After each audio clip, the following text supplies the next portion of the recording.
Hello दोस्तों, नमस्कार, आदाब, सत श्री अकाल सभी को। जीएस न्यू कोड में आपका हार्दिक स्वागत और अभिनंदन करते हैं। आज हम बात करेंगे ना इस डिलीट को लेके अपडेट क्या है।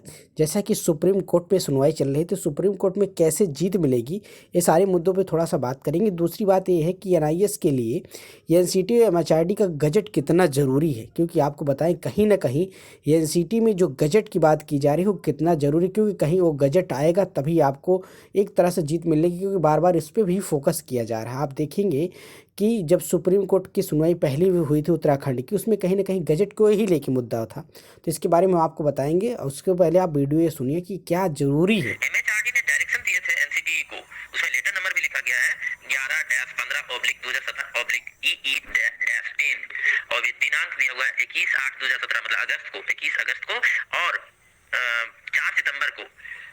मतलब एमएचआरडी ऐसा डायरेक्शन दिया था एनसीटीई को कि आपको एक डीएलएड करवाना है ओडीएल मोड में, ठीक है। तो उसके बाद एनआईओएस जो है स्कूलिंग, उसने एक प्रपोजल कोई भी चीज का जैसे करिकुलम और ये सारा एक प्लान करना था, तो एनआईओएस एक प्रपोजल प्रोजेक्ट करती है वहाँ ओडीएल प्रोग्राम के लिए। थर्ड फॉरम आते हैं and where project proposal has been considered by an expert committee constituted by the NCT by order dated 19/9/2017। तो 19 सितंबर को एनसीटी का एक एक्सपर्ट कमेटी इसको कंसीडर करता है, ठीक है, इस एनआईओएस के इस प्रोजेक्ट प्रपोजल को, और उसको हरी झंडी देता है, ठीक है। थर्ड पारा हो गया। फोर्थ पारा मेन है, ठीक है, और फोर्थ पारा पर कुछ ज्यादा डिस्कशन हुआ ही नहीं, कुछ भी नहीं हुआ, ज्यादा क्या कुछ भी नहीं हुआ। वही मेन मेरा मकसद था इस ऑडियो को रिकॉर्ड करने का। इसमें जो फोर्थ पारा है उसको मैं एक बार थ्रूली पढ़ देता हूँ इंग्लिश में। And whereas in view of the above mentioned direction of the MHRD under section 29 of the NCT Act 1993 and after considering the recommendation of the expert committee, chairperson NCT in exercise of his powers under clause 12 of the NCT regulation 2014 granted relaxation wide NCT QRS letter number NCT कुछ एक letter number है dated 9/2017 and later dated 22/9/2017 to the following provision in the NCT regulation 2014 for ensuring that the directive of the MHRD for implementing the amendment to the RTA Act 2009 are duly fulfilled। ठीक है। अब इसमें इसका हिंदी में जब करते हैं, अब हम इसमें जो पहला, इसके बाद जो पहला लाइन है वो है कि any provision related to online submission of the application on NCT application portal. दूसरा है मतलब कि सारा जो ऑनलाइन ही होगा इसका एनसीटी एप्लीकेशन पोर्टल पर, इसका कोई भी उस तरह के प्रोविजन को इसमें छूट दिया गया। दूसरा जो है वो था any provision related to the duration of the programme so as to reduce it to 18 months instead of 2 years and the requirement of 6 months internship is to be subsumed within the duration of 18 months। ये वाला main point है हम लोग के लिए। इसी पर मेरा ऑडियो का अंतिम में पूरा जोर रहेगा। थर्ड पॉइंट जो है इसमें any requirement of the minimum eligibility of admission to the DElEd programme that is 50% marks in 12। तो वो सब चीज सारा चीजें हैं नीचे छोटे छोटे जो मतलब छूट दिया गया। ये सब अपने पावर को यूज करके एनसीटी का जो चेयरपर्सन है वो अपने पावर को यूज करके कि इनको एडमिशन फिर भी लेने दिया जाए। कोई यूआर का भी बच्चा यदि एनआईओ से डीलर करना चाहे तो उसको एडमिशन लेने दिया जाए। 50% से कम है उसका मार्क्स तब भी, और ये बाद में। तो हमारा जो मेन कहने का मतलब था वो जो पैरा 4 है, इसका यदि हिंदी हम करते हैं तो इसमें ध्यान देने वाली बात ये है कि एक चीज और मेंशन मैं कर देता हूँ। इस पैरा 4 के पहले जहां भी डीएलएड का वर्ड आया है ना, हर जगह डीएलएड ब्रैकेट में ओडीएल प्रोग्राम लिखा हुआ है, कहीं भी 18 months नहीं लिखा हुआ है, ठीक है।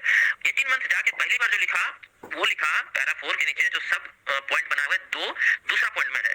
अब हम आते हैं मेन जो हमारा जो कहने का मतलब था कि पैरा 4 में इसमें लिखा है कि ऊपर के एमएचआरडी के डायरेक्शन और एनसीटी के एक्सपर्ट कमेटी के रिकमेंडेशन को ध्यान में रखते हुए एनसीटी के चेयरपर्सन जो है वो एनसीटी रेगुलेशन 2014 के क्लॉज 12 के अंतर्गत मिले पावर का इस्तेमाल करते हुए निम्नलिखित रिलैक्सेशन प्रदान करते हैं एनसीटी रेगुलेशन 2014 में, जिससे कि एमएचआरडी का जो डायरेक्टिव्स है और आरटी एक्ट 2009 में अमेंडमेंट का जहां तक बात है वो सारा का सारा क्राइटेरिया फुलफिल किया जा सके। यही इसका हिंदी है पैरा 4 का। हम फिर से एक दो इसमें जो मेन इंपॉर्टेंट लाइन है उसको हम पढ़ते हैं।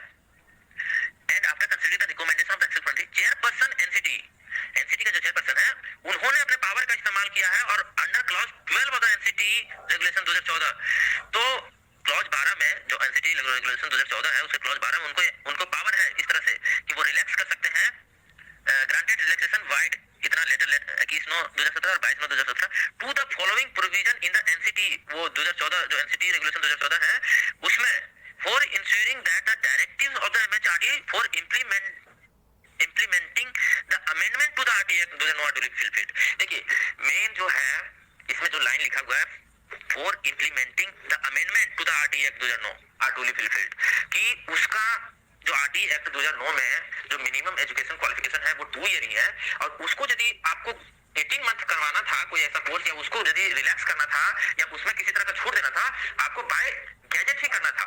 यही चीज बी आर गवई सर भी बोल रहे थे कि यदि आपको आपका तो 2 ईयर का है यदि आपको फ्रेश रिक्रूटमेंट 2 ईयर ही हर जगह ये मानना पड़ेगा कि हमारा कोर्स 18 महीने का है, समझे ना। उसी में ही सब समझ है वहां लिखा भी हुआ दूसरा पॉइंट में।